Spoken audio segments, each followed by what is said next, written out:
So we talked a little bit about these urban swales. This is usually what we connect to our food forest or to our gardens. These are weeping tiles right here.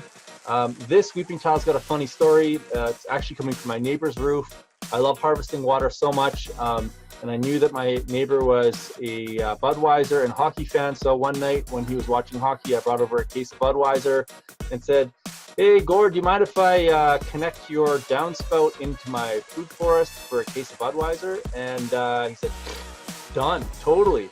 And so I just connected this weeping tile onto his roof. So I get another 15,000 liters of water onto this side of my food forest. I get 15,000 on the other side.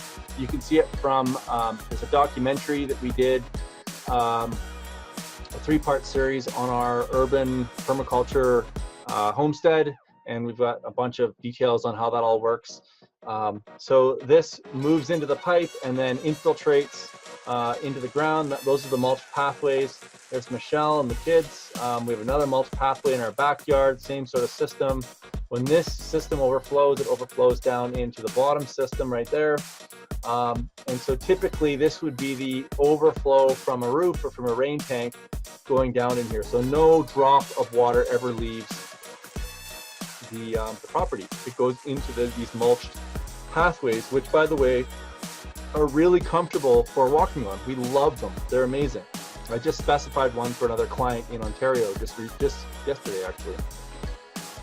So there I am digging it out. We've got this path that's level on the bottom.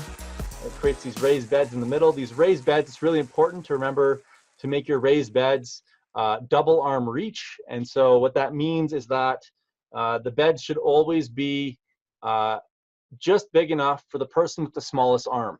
Okay, so that's Michelle and my family. So the beds are designed to be either single or double arm reach so that nobody has to stand on the garden bed.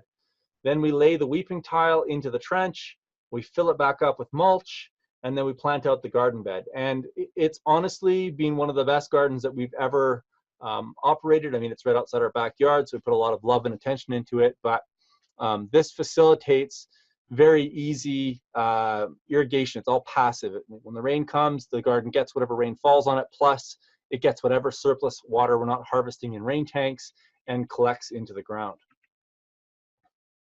Here's another project. This was in Canmore. This is about an hour west of where we are. And so they're putting in a similar system into their community garden. And again, it turned out really, really well. So you get a sense, you've got these raised beds, we've got these mulched pathways. The mulched pathways are there for water harvesting, so they typically have a pipe in them. Then they get cover cropped and planted, and then you get these beautiful, super productive gardens that nobody ever has to walk on.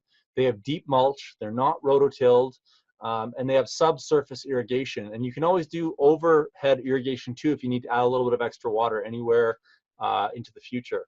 So remember, work is a failure in design. And when we spend a little bit more effort on the design side of things and the thinking side of things, we end up saving ourselves forevermore. It's just, we focus on process and systems. And if we get the process and the systems right, then those other pieces just fall into place.